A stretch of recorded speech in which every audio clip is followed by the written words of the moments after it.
It's an interview from bound to happen sooner or later. How you feeling, my boy? How you feeling? Doing good. Yes, sir. You feel me? First and foremost, this is my boy Devin Hines. You know, if you haven't already, he's a producer out here. Where you from again? I'm from Richmond, Virginia. Richmond, Virginia. From your whole life? Yeah, all my whole life. That's dope. That's dope. My boy, he just dropped his album. Beat tape slash album. Beat tape slash album. It's called Powerful. For me, it's a part of a trilogy. Yes. And you know, blood, sweat, and tears.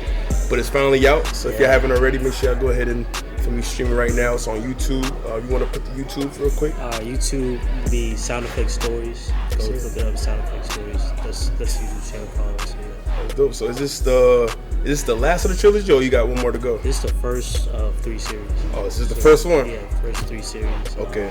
The second series coming very soon. So is there a name of the second series, or you're not going to give too much information yet? I'll tell you.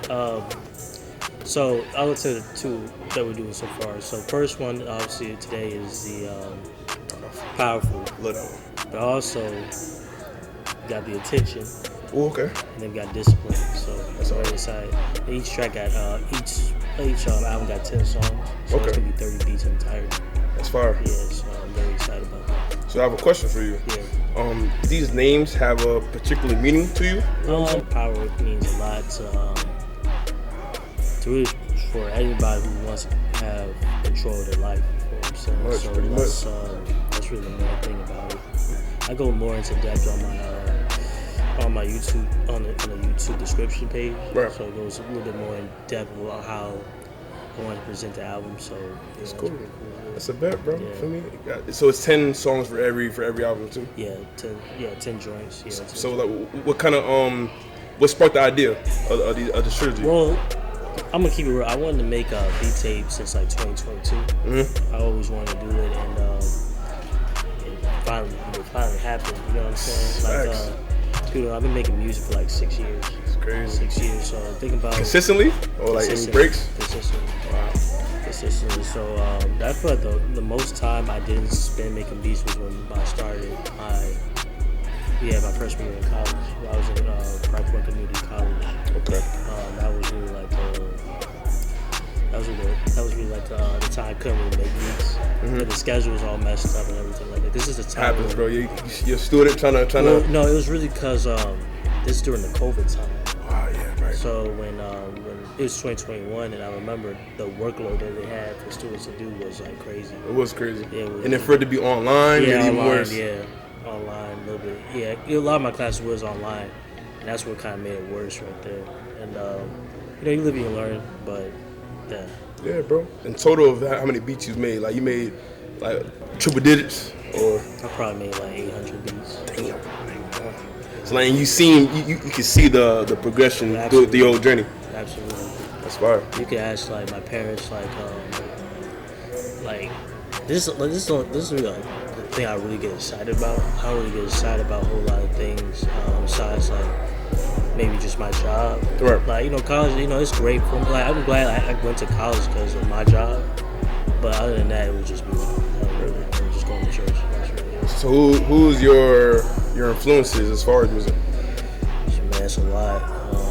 You want to go like producer-wise? Producer-wise, and then we can go ahead and drift into the artist? Yeah. Okay.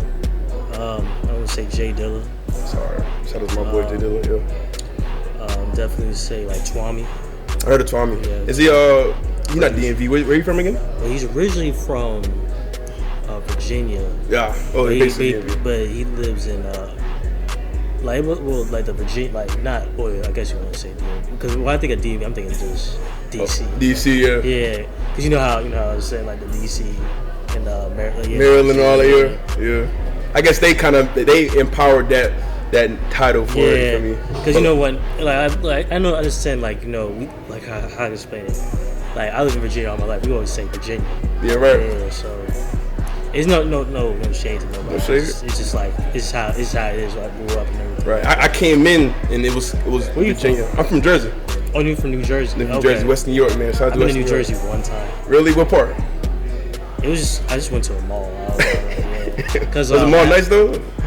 Yeah, it was decent. Yeah, it was just because my dad lives in Delaware. So that's hard. Yeah, Delaware's like good, like hours from James away from Yeah, it's not. It's not far at all. It's not far at all. I miss Jersey. Jersey's a cool little vibe. I finally took the SEPTA for the first time. So. Oh damn. J-Dub, I definitely see a lot of the trap producers, like the South Side, Metro. Shout out to South Side, yeah. Right. Yeah, the Atlanta producers. We can kind of go more on that topic later, but a lot of the Detroit producers. I was about to say too, like, who you think right now is running as far as like location wise? Who's running as far as the producers? Running location wise? Yeah. I don't really like to put like a category on it because I kind of look at it like I kind of look at it just a business. Pretty much. But yeah, that's that. I can't really look at it like competition. Okay. People don't want to work too. You know what I'm saying? You know what I'm saying? When you're a producer, because you trying to get money. You know what I'm saying? So you're trying to have as much time on your craft as possible. Yeah, much craft. You know, you trying to do studio sessions, and I realized that wasn't me. Like studying like the Atlanta producers, that wasn't me at all. Right. Yeah, I can see your approach to music. You basically drop beat tapes. You feel me? Like, yeah. I don't really see other producers really doing it. Like, you know, that's kind of a different approach. It's a different approach. I've seen other producers do it. Like the first person I've ever seen ever did like a beat tape was Sarah the Instrumentalist. Oh damn. Yeah, I don't know if you know who that is. Nah, not familiar. She does stuff with Epic to Big Sounds. It's tough. Where's she from? You know where she's from? She's from Raleigh, North Carolina. Oh, okay, cool. And she does like beat tapes and stuff like that, but and instrumental albums. But her main thing is, but she doesn't like people rapping over her beats or nothing like that. So she got like does stuff for like TV and films. Oh, I see. So is that where you're going to as far as your beats? You want to be part of films and well, yeah, because I'm keep real. That's where the money is at. I ain't gonna lie. That's a fact, though. Contracts, yeah. Yeah, but also I enjoy making. I'm definitely gonna work with people, but it's definitely not gonna be like a thing where it's like, okay, I'm gonna be having sessions with just a bunch of artists and we're just gonna be engineering more records all day. Like, I don't think that's kind of just healthy. I feel that. Even though how I make music maybe not be healthy as well. Yeah, right. Yeah, but because it's a very, when you make music, it's a very lonely thing. I ain't gonna lie. Okay. Like, you making. It's all in your head, like. Yeah, you make shout out to 007. It's my gosh, mixed by 00. Yeah, I saw the record with you and Dyson. Yes, sir. Yeah, I saw the video too. And you guys in the studio. Yeah, I just remember like, hey, like I just remember like you guys just like practicing, and like man, it's definitely a process. It's a process, man. It's like, and a lot of parents don't really understand like why artists go so hard for their craft like this. Why they go so hard for this? But if I enjoy it, if I'm doing this, I gotta enjoy it. I gotta embrace it. So. But also, I gotta understand, like, what am I doing for the purposes? Because a lot of people are doing this for the wrong reasons. Pretty much.